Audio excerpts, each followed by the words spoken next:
Diana. It's nice to be back at the Hill Center.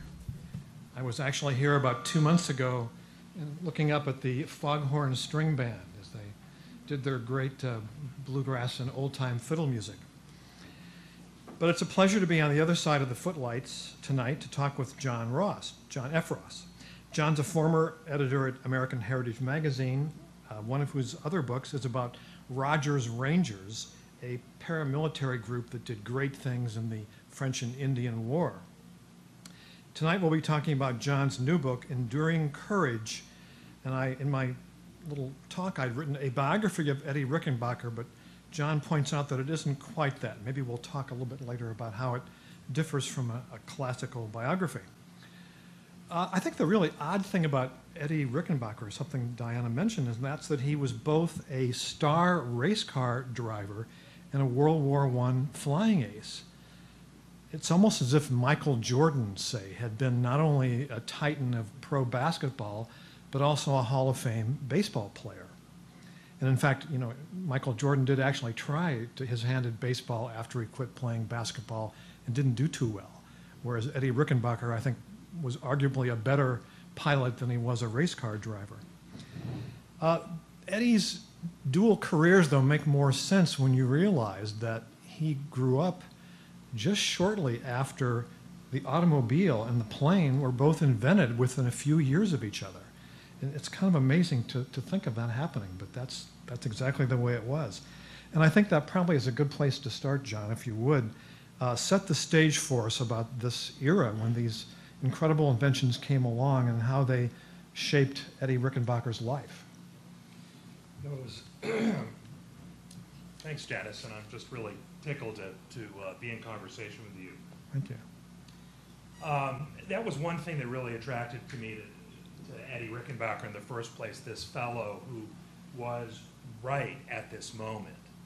And if we look at it, it's almost a little technical moment where the internal combustion engine, the gasoline engine, got small enough and light enough. And suddenly in 1895, we had the first workable car. They had a car race and they averaged 7 miles an hour. And then as we know, in 1903, what am I not on? I should speak a little louder. And then in 1903, we know with Kitty Hawk, the Wright brothers flew. And Eddie, who was born in 1890, then was 5 years old when the first car came out, and 8 years old when 13 when the car came out, when the airplane came out. He was just at the right moment, just when this pivotal thing happened in American history. And we all think about the inventors, you know, Edison and Bell and Ford, all of these guys, but we don't tend to think about the people who would get into the seats of these new inventions and push them and what their role was. And here was this guy who got into these extremely dangerous things, pushed them, and really told America, let America see what these things were all about because it was transformative. We read these breathless accounts of people talking about what it was like to be in a car when things we take for granted today, when the scenery blurs as you go by. This was new. People had ridden fast on horses for pieces of time. Locomotives had gone fast. People had gone skiing. So there were brief moments of speed, but nothing like being in a car which you could control. There were G-forces going around corners and slowing down, and there was control. This was what I wanted to capture, and Eddie let me do that, was this time when speed really became our birthright. Right. I wanted to skip ahead to a place in the book, I think it's about halfway through, when Eddie has just shot down his first German plane in World War I. You write about him, quote, "For a man who always felt at the edge of falling off into deepest obscurity, his first victory would come as an enormous relief." And I wondered if you could build upon that quote and just go back if you need to, but tell us about his personality, give us a sense of who he was and why he would have felt inferior in that way. Yeah, Eddie was the son of two Swiss-German.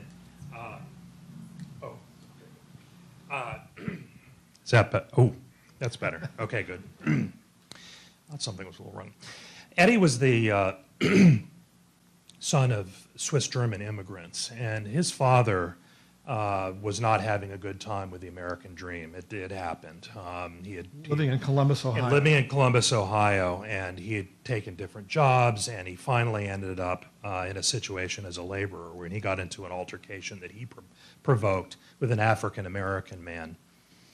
And they got into a fight, and Eddie was sent into a coma and eventually died. And there was a trial about it, and Eddie was in 7th grade. He quit school to go off and to work at that point. Eddie, I think, realized they were very, very poor. He didn't he and his brothers didn't go to school a lot in the winter because they didn't have coats. And he writes very tellingly, one time he went to school and his father, before he died, made him wear 2 different shoes. One was, I think, black and pointed, and one was brown and flat. So he was beaten up terribly in school. This was also a time when Columbus was industrializing, and there were incredible factories, and there wasn't a lot of sense yet. It was just coming out of what this was doing to the human spirit in terms of the factories and how hard it was. But Eddie saw this, the grind and the how difficult it was to stand out. And so he set his sights on this new thing, the car, and racing, because he knew that if he could win races and he could take speed records, that those were things that nobody could ever take away from him, and nobody could ever say that he was just some poor schmuck.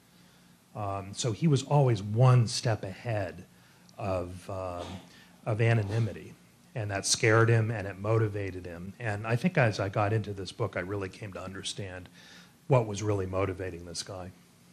And I remember at some point his German ancestry kind of was a problem for him too. Is that right?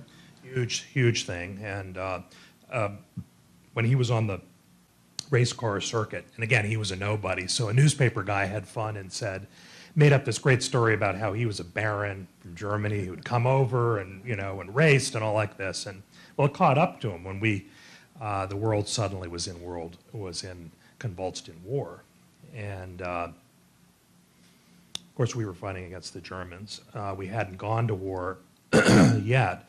Eddie had, in 1916, went over on a ship over to Liverpool to look at some of the racing car engines that the Brits were using. And he struck up a conversation on the way over there with these 2 very nice guys. They said they were Canadian businessmen, but he said they sounded odd, but they were nice guys, so they had a nice time. And then he got off to leave the ship at Liverpool, and this police officer took him and took him into this room where these 2 guys were waiting for him. And they were cold I think he said, goddamn icicles.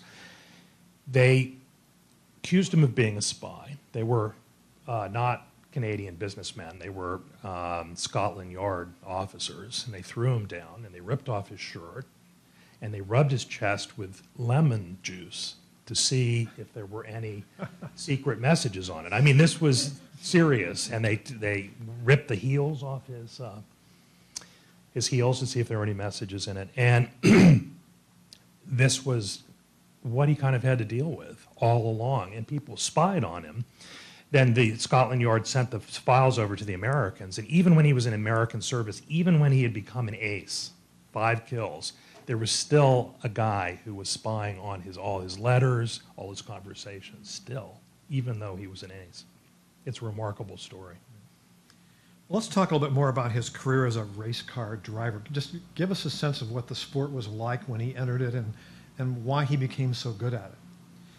Yeah, I didn't know much about that when I got into it. In the early days of racing, they hadn't figured out a whole lot of things. It was like the airplane. As we're talking about, right, this was a new invention. So what did people want to do with it? Well, they wanted to go fast. They wanted to see how fast it could go, right? Well, they didn't have, so they started racing. They didn't have helmets, hard helmets. They didn't have windshields. They didn't have seat belts. They didn't have rear view mirrors, right? Nobody had kind of figured that out. So when they were racing, the driver sat next to this guy who was the mechanician. And the mechanician, so in the early Indianapolis 500s, all these races, there were two generally guys sitting there, right? The mechanician's job was to look back and tap the driver on the knee if somebody was coming up, and also to pump an oil pressure pump to keep it going. They couldn't, it was so loud and it was shaking so much because they didn't have really, shock absorbers that were really anything, that it was just like driving on corrugated iron like this. Eddie would get he was afraid for his kidneys, all these guys were. They would wrap themselves up in burlap like a mummy underneath their shirt, get somebody to pull it, wrap right up to keep everything, because the shaking was so bad. At the end of the races, it would be loose down at their waist. Another problem with these early races is that they hadn't really figured out the surface. They didn't really have macadam and all that. You heard about the brickyard, they would put bricks down. But what they would do is they would put these were often converted horse racing tracks, and they would have, it'd be dirt and gravel, and then they'd pour oil on it, and then they'd get steamrollers to go over it. Well, these cars were very heavy, big tires, and they would start chewing up the road very quickly, up the course, and these pieces of track would start flying from kicked up in the wheels, and the drivers called it gumbo. And they got to be pretty big. And there was one race where Eddie was driving, and he couldn't really take his eyes off the wheel, and the wheel was shaking. It wasn't geared, so you could just, if you kind of got like this, you'd just go shooting off. So he's driving, and Eddie O'Donnell is his mechanician right next to him, and he's driving like this, And he notices that his oil pressure is going down, so he goes, Eddie, his mechanician has this, it's like a bicycle pump, has to keep the oil pressure up. And he's getting really irritated because his oil pressure is going down, and the guy is trying to, come. And Beat is, he can't, he's slowing down. Finally looks over, and Eddie O'Donnell is out like this. A piece of gumbo has hit him right in the head. He's bleeding out. He's knocked unconscious. So Eddie goes, and this is just Eddie Rickenbacker. He grabs the oil pump and races at the same time, does another 15 minutes until Eddie O'Donnell wakes up again, and wipes off the. So, and these guys would routinely, if they hit some sand or if they hit a patch of something, they had no seatbelt, so they just go airborne. The mechanician had a little strap he held on to, which didn't do anything if you hit a fence or something. But I mean, these are just a little bit of what they were dealing with. So they were beginning to, Eddie invented really the first hard helmet to wear. They began, and it wasn't that they didn't want to be safe. Seatbelts were invented. I mean, it's not an alien thing, and they had mirrors, they knew about that, but it just hadn't occurred to anybody. This was a risky thing. And if you drove as a race car driver, you assume that risk. I mean, they didn't want people to die, but they hadn't figured out about risk, and how to mitigate it. And it's fascinating. Well, what made Eddie so good? Why was he such a success at doing this? Well, it's interesting, too. At first, and in a lot of new technologies, especially with a car, the first people who were doing it were rich amateurs, often the sons of very rich businessmen who could afford the cars and all like that. So it was a sport for glory and all sorts of things. Eddie came from a very different place from his background. He was really one of the first professionals. And he had a very much cool-eyed view of risk. He was not in it for the glory. I mean, I think his reputation and his reputation kept him out of anonymity, like we've been talking about, but he wasn't doing it just because for the glory of it. So it enabled him to look at risk on how hard to push something and how soft to push it. How, you have to go fast enough to win, but you can't go too fast or you can die. Where is that line? He became a past master at doing that. Flip forward to World War I and the terribly violent skies over northeastern France in biplanes. he adopted a whole new philosophy about risk, and he called what they were doing scientific murder. So out of this whole idea about how he was really crunching, this whole idea about what risk, he was really kind of innovating a whole way of how, to this day, businessmen and explorers and all sorts of people look at risk. You know, it was this kind of Midwestern, kind of laconic, tough, but very practical sense of the risks. And knowing that there were risks, but looking very clearly in the eyes of that. So I guess you can almost think of him as a sportsman, because it's true that being a flying ace isn't exactly a sport, but there are some aspects of it. But he was kind of the player and the coach rolled into one, because he could step back and see how to best manage the problems he was dealing with. Absolutely. So he would get out on a track, he would go around the track the first, and see what the track was looking like with the airplane. When he was the head of a pursuit squadron at the end of the war, he would really, just do these big blackboards talking about different scenarios and all like that. And people compared him to a football coach, for how he did that. Right. Well, how did he, especially with his German ancestry problem, get accepted as a pilot in World War I? Yeah, well, the other thing about becoming a pilot, they were still figuring all of this out, but the requirement to join the Air Corps then was a college degree. And, of course, he was a seventh grade dropout. The Air Corps was part of the Army, is that? Yeah.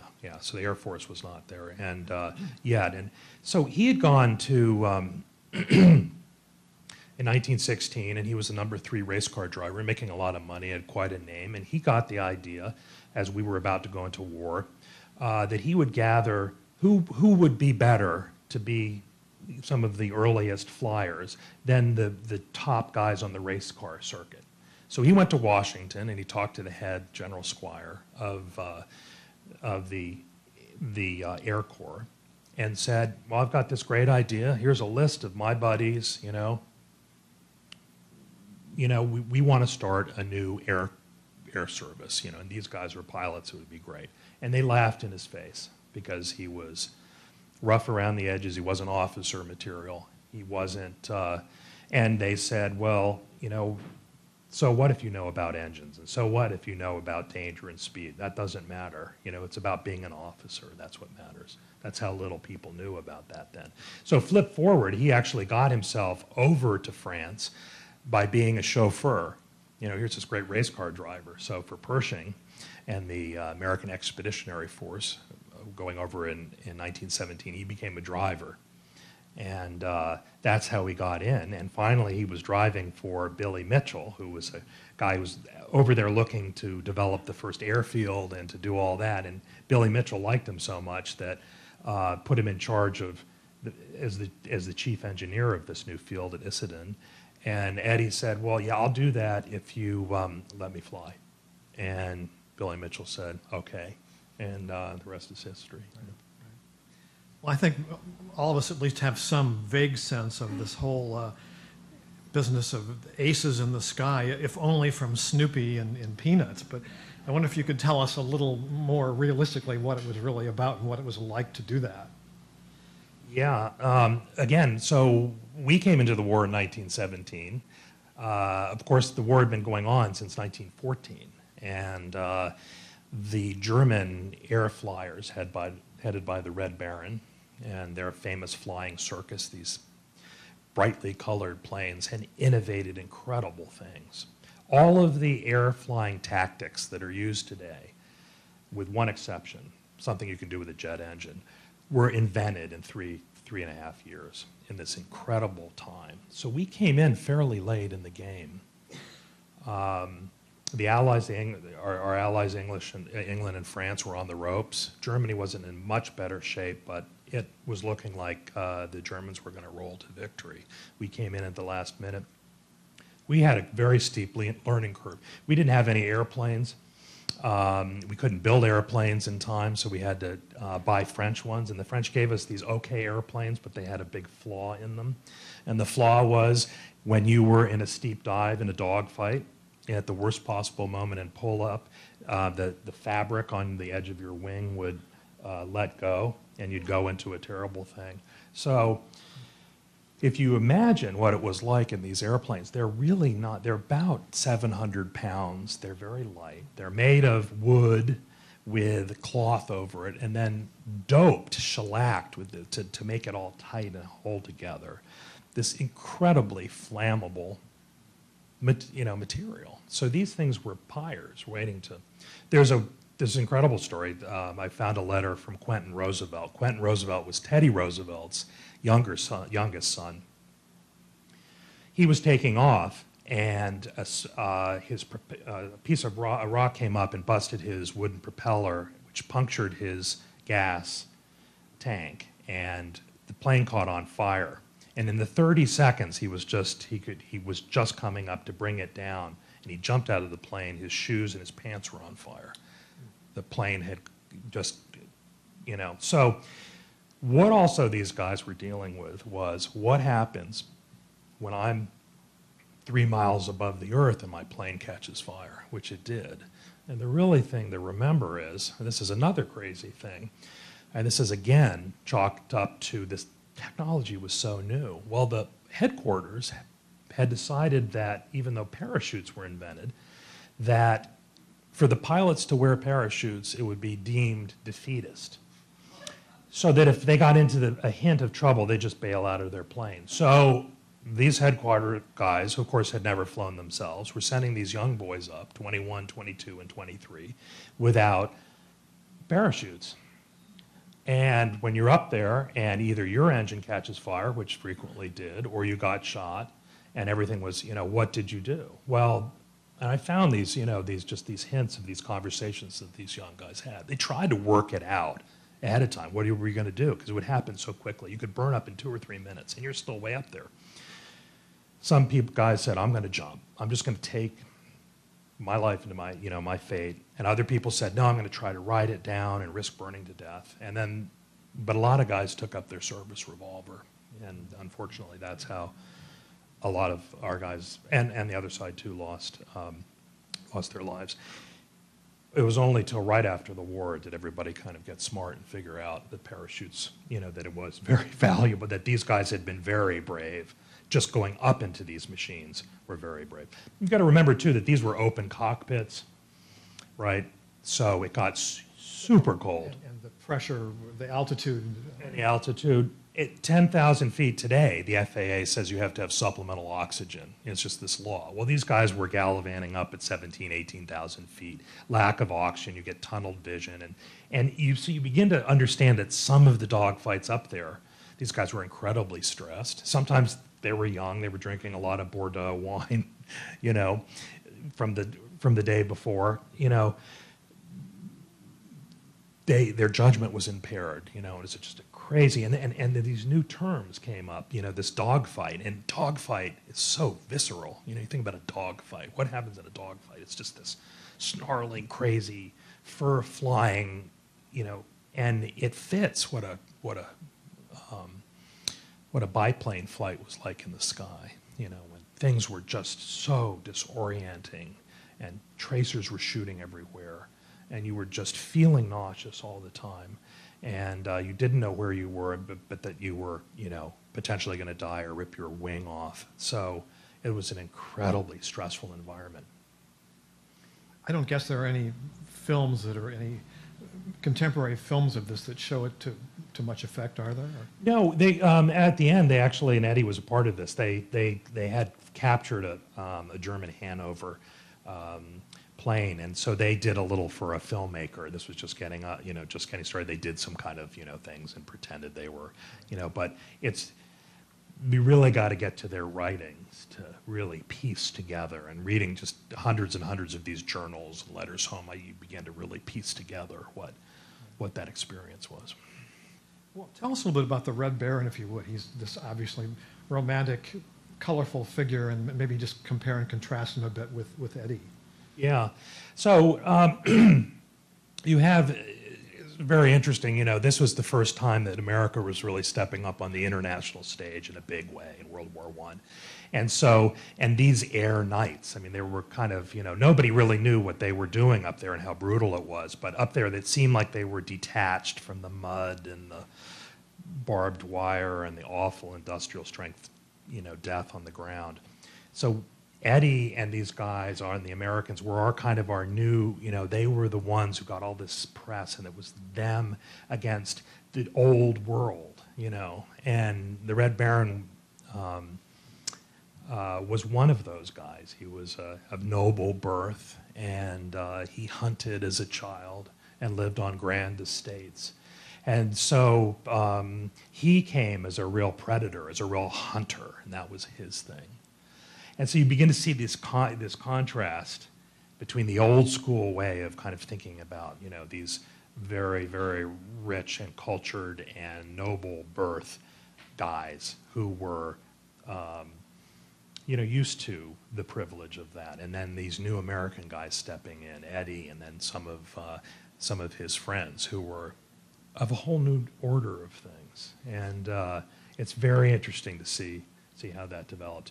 The Red Baron had died, of course, by the time we got into the war, or Eddie got into the war. So, but he was an incredible guy. He painted his biplane dripping blood red. And everybody said, "What are you doing that for? They're just going to be able to see you." And he said, "No, yeah, they're going to see me, and they're going to know I'm coming." He would shoot down 80 planes. The flying circus, he said to everybody else, all his other guys, I want you to paint your plane. You can paint it any color you want, but not all red. So if you paint it red, you have to leave one part of your plane a different color.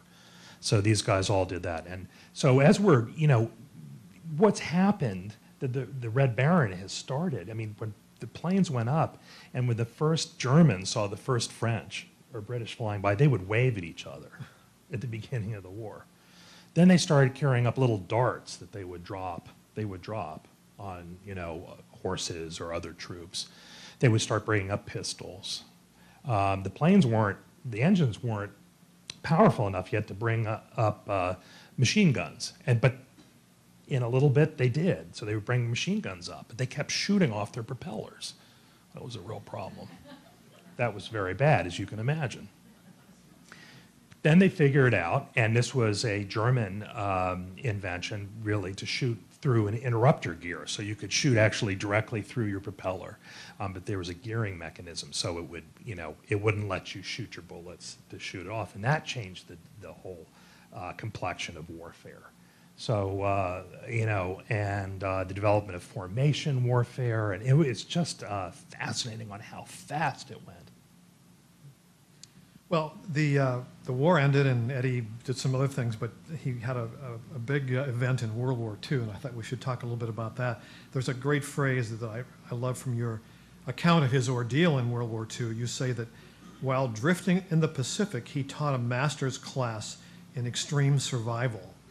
I wonder if you could tell us about that episode and what about the master's class that he taught. This is...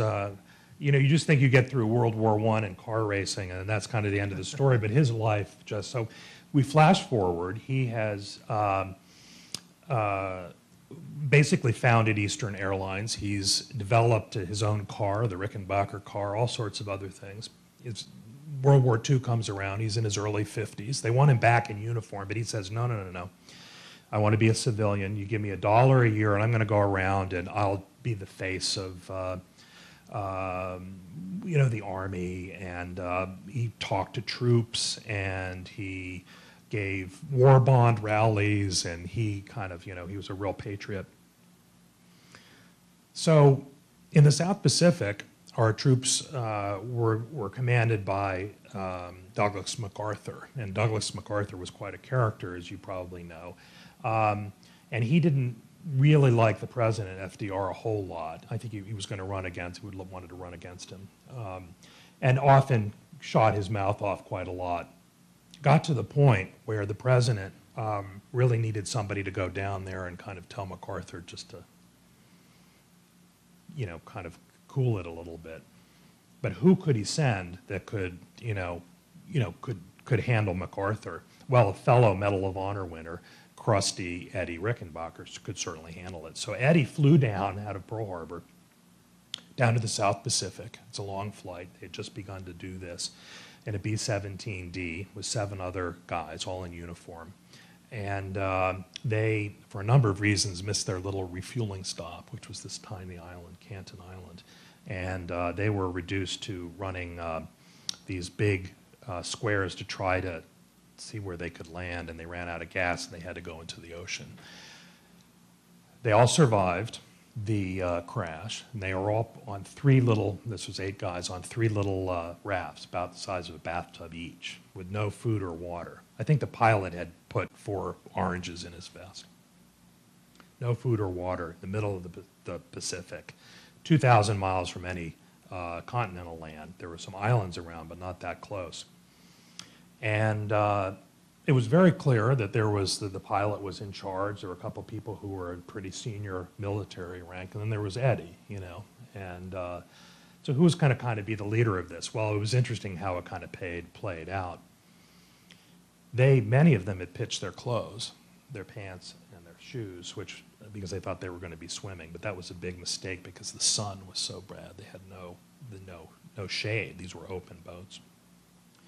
So they sunburn and open these wounds and sunburn. The salt would come over, the water would come over. They got salt water lesions on their backsides. Sharks were coming underneath their boats. They had no food, as I said.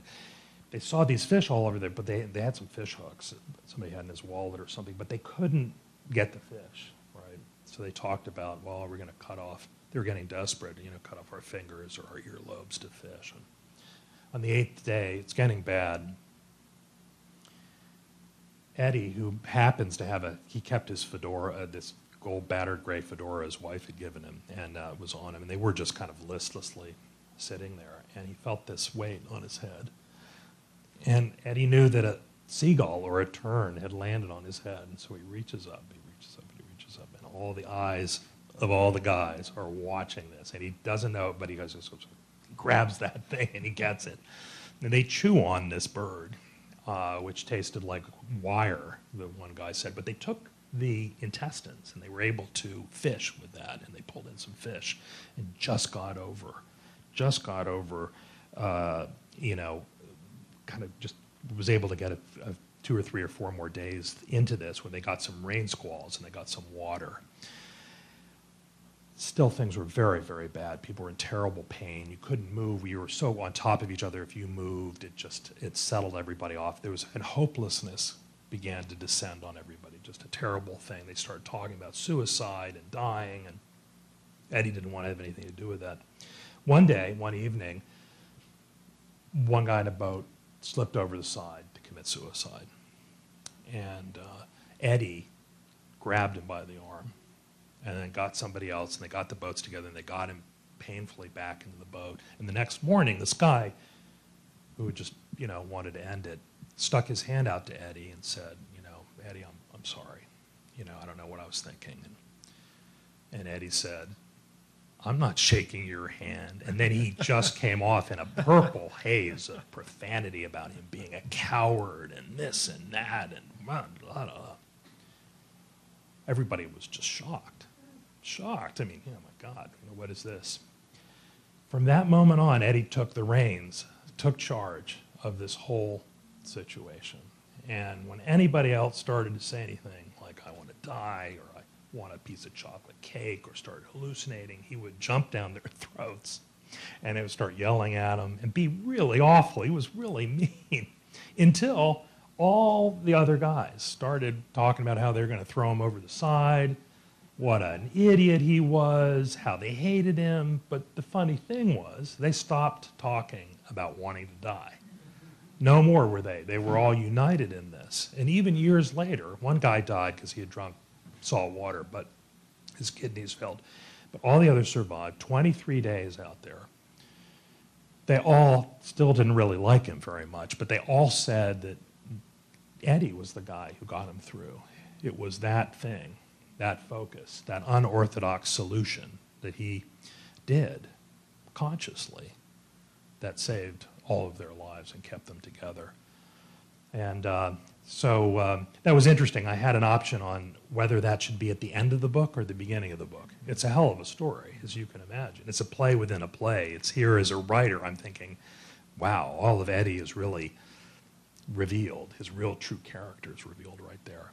And I wanted it at the beginning to start it because it's so dramatic, 23 days and all like that. And then I figured, no, we got to get through the other stuff. We got to get through the car driving and the accidents and the plane crashes and the near-death experiences and what his life was like as so hard as a child, you know, just brutal. Then, at the end, we get into that boat with him, and then we really understand what this guy was made of. And it's an incredible story. Well, he's quite a guy, and you've now heard enough from us. We thought we'd ask if you would like to ask some questions yourselves. And I think there's supposed to be maybe it'll be that one, a microphone that'll be available.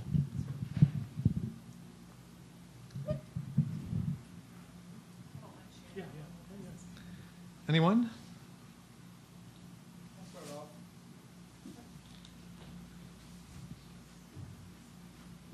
I find it very interesting the contrast between the fame that Charles Lindbergh had for making a solo dash across the Atlantic versus Rickenbacker, who had a history of again racing to being the first American ace.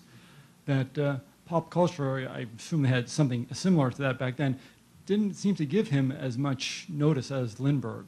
And Lindbergh basically had a single event, whereas of course Rickenbacker had a series. Your thoughts on that?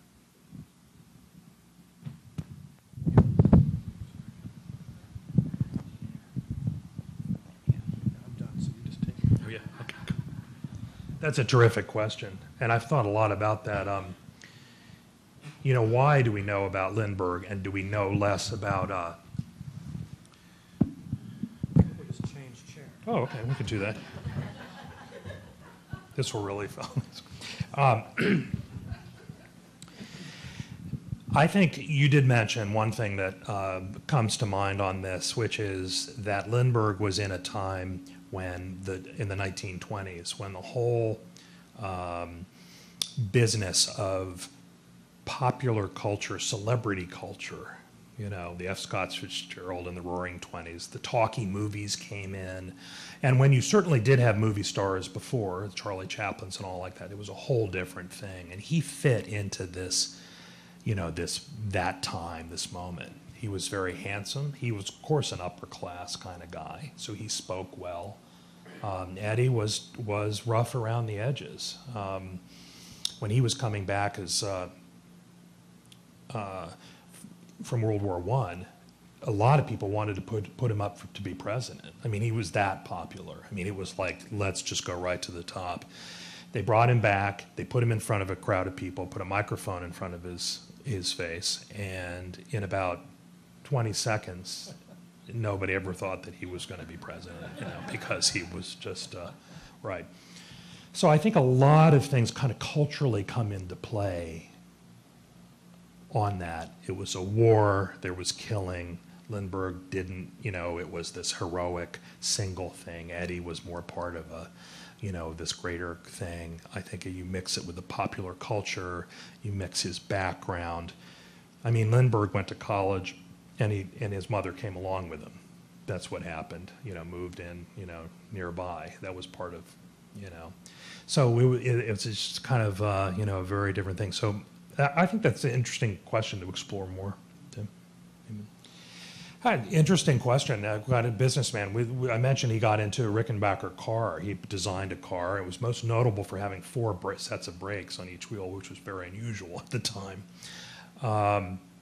He made some strategic decisions that were wrong in that, and getting into a very crowded market of cars at that point, and that failed. He went bankrupt, and he had an opportunity to take bankruptcy, but he said, no, I'm going to repay every dime. $250,000 is not insignificant at that time. He paid back every dime of that, every penny of that.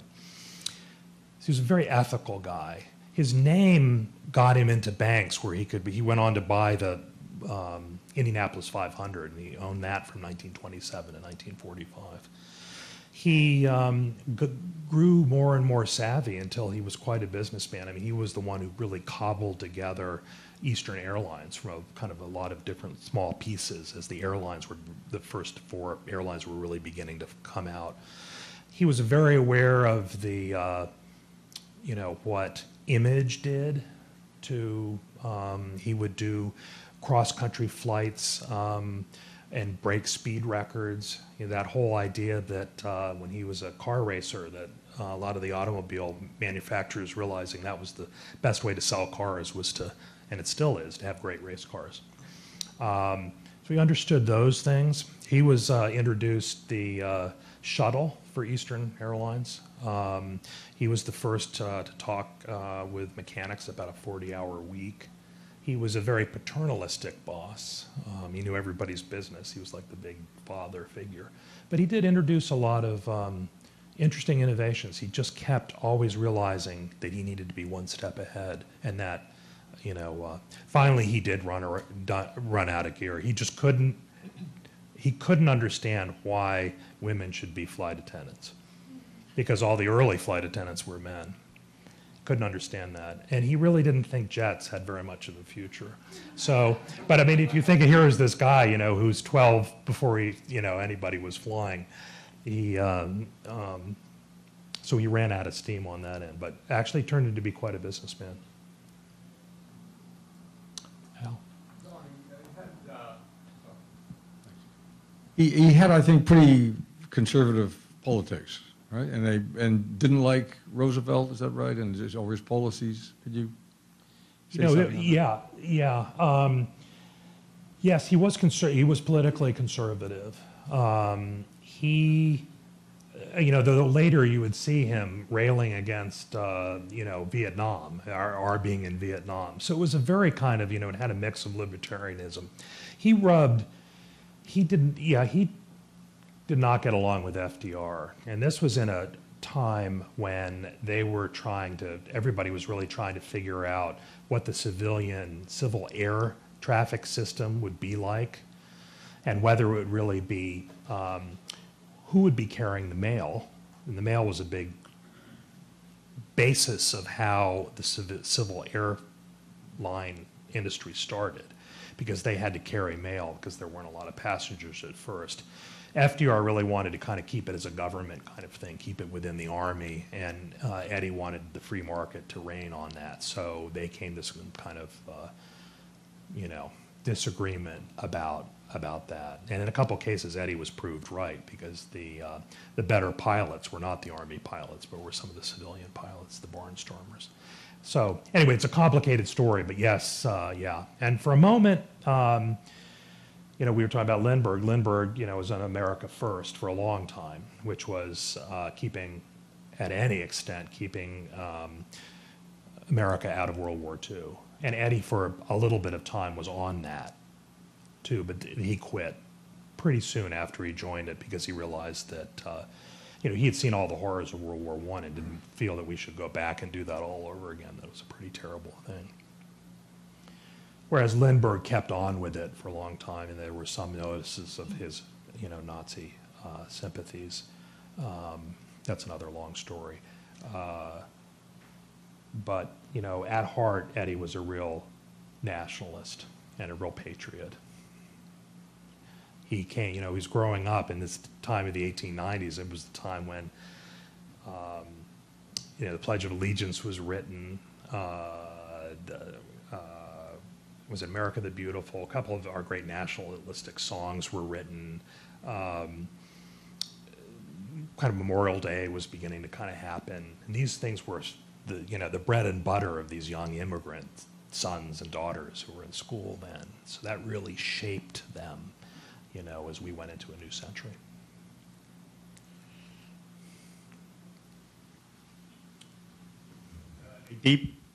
Deep question. What is a mechanician? A mechanician is a mechanic, what they called a mechanic who drove with the driver. So in other words, a mechanic would work on they had a lot of mechanics who would work on the engine, but a mechanician was a mechanic who drove alongside the driver. And yeah.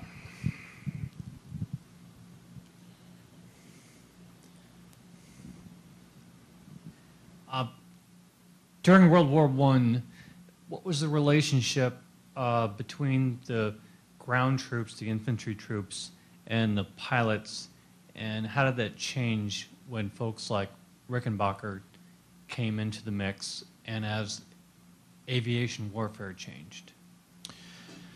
Yeah, a lot of the guys on the ground thought that the flyboys just had it pretty easy, and to some extent they did. They weren't sitting in, trenches up to their knees in water. But as we described, it was pretty horrific. In the early training days, 1 out of 9 guys died, and that was just taking off. And so Americans died. And it was just, they had a huge cemetery as big as the field. The landing and taking off field. But I think, again, this was such new technology that the troops, and they were trying to figure out if the airplane was going to be anything more than just, kind of a toy. And the airplane really started showing that they could observe troop movements, and it could really save lives. And I think when people kind of began to get a sense of that, the infantry on the ground, they began to understand that this was really an important new form of warfare. So they were a little bit more charitable about these guys. Just to follow up, so is that what was happening when there would be a dogfight? Would be, say the Germans were there first, the Germans would be trying to observe, and the American and French pilots would be trying to stop them from observing? Was that the basic cause of it? I mean, a lot at the end of the war, when the Germans did realize that we were in the war, and that we were just sending troops by the day, and it was over unless they mounted one final thing and won. It became critical to know what was happening on the ground, because you have this trench line, and they would put up balloons a mile or two back, and both sides had balloons, and they would go up about 2,000 feet, and it was hydrogen, and underneath like a big sausage, and hanging underneath it was a basket with observer in it, with glasses, and they would be tethered to a truck on the ground. And if a plane came by, an enemy plane came, the truck would drive off, and the guys would just reel it down. The observers had parachutes, which I never understood. But it became, the game at the end came to blind the German observers, and it was really actually dangerous to go after the Drachen, which were the German observer planes, because they had anti-aircraft right around it that were all, it was very hard to shoot anti-aircraft in the sky when you were just flying around, because nobody could figure out how high you were, and you were going fast. But if you were coming close to the ground, they could really dial in on where you had to be, so you would just come right through fire. So it was a very dangerous thing. So the last parts of the war, we were very effective, and Eddie did devise some kind of formation strategies on how to knock out these observing platforms, as well as the other planes flying in, and really changed the course of the war, because Pershing did this very bold troop movement, and the Germans really didn't know that he was doing that, and they would have if they had those things up. So changed all along. The whole nature of air warfare changed. Just by the day, it seemed. I have one here too. I actually have two. One of them is one's just because just sort of a technical one. What makes him an ace pilot versus a pilot? I mean, I'm used to Snoopy as well, where they just had enough stamps on the side, and they. And the other one was, is there a romance in this? What was his home life like? Well, what was a defining character of being a good flyer? What was it in terms of shooting down what number? Well, it seemed just kind of, it just went through the lines, both German and French and British and American, that if you shot down 5 aircraft, you would be an ace. That was what an ace was. So, and those could be one of those Draken too, but they had to be confirmed independently. The other term, There was some sort of bad term for somebody who would claim to have shot down, but it was unverified. yes, that's right. Yeah, a cuckoo bird. Yes, yeah. So they had some words for that, and very funny. Then the guy who had the most shoot downs on a side for his country became the ace of aces. So an Eddie Rickenbacker shot down 26, so he was the ace of aces for Americans. Whereas the Red Baron, who had been at it for years longer, shot down 80, so he was the ace of aces for Germany. So the love story in it, there is one, and Eddie met this very nice woman who happened to be married to a friend of his, the son, the Playboy son of the founder of General Motors, who was and the son, again, like we were talking about these amateurs, was really like the race car circuit. But he was a real son of a gun, and he beat her, and it was a very bad news and generally known. Flip forward after the war, Eddie's this big hero, and he meets her on the street, and she is just in a terrible shape because he's just sleeping around and beating her and stuff like that. They fall in love, and he gets a divorce, and she gets a divorce, and Eddie kind of rescues her. They're married for 50 years. Flip forward to that raft incident I was telling you about. Well, you got to imagine in the middle of the war in 1943, getting lost in the Pacific Ocean, a couple small rafts, that the Navy can't really, we're in war, devote a whole lot of time to looking for them. So after 2 weeks of not being able to find Eddie, Mrs. Rickenbacker, Adelaide, gets a letter which basically says in a nice way, well, we're calling off the search. Well, she doesn't take very kindly to that, so she marches right down to Washington, talks to the Secretary of the Navy, and gives her a piece of her mind. And she was pretty strong-willed, too, like Eddie. Must have been to be married to Eddie. And they extended the search for 1 more week. And on the last day of that last week, in the afternoon, they find these poor guys. Eddie had weighed 180 pounds, now he weighed 120 pounds, and they were just walking shadows of themselves. And anyway, so yeah, and so there's a kind of a nice, I don't know, kind of a nice thing that they both rescued each other. I kind of like that. Yeah. So he would have been alive for the space program, or at least the early days. Was there any involvement, engagement? Is he a character that he was certainly a right stuff kind of character? Does he show up in those pages at all? No, not really. By that point, he was really, yeah. I mean, he lived to 1972, so he was 82. But towards the end, he had been in it, not only in that raft thing, but 2 years before the rafting in 1941, he was on an Eastern airline flight.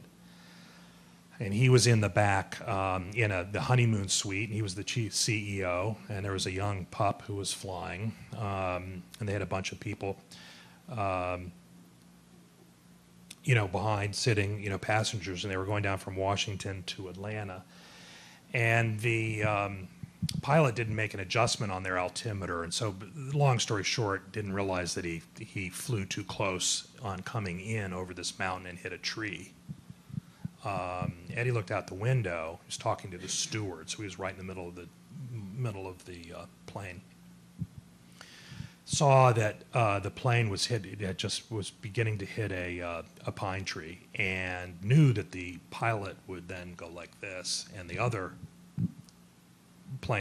wing would hit another tree. So he threw himself backwards just jettisoned himself into the back of the plane.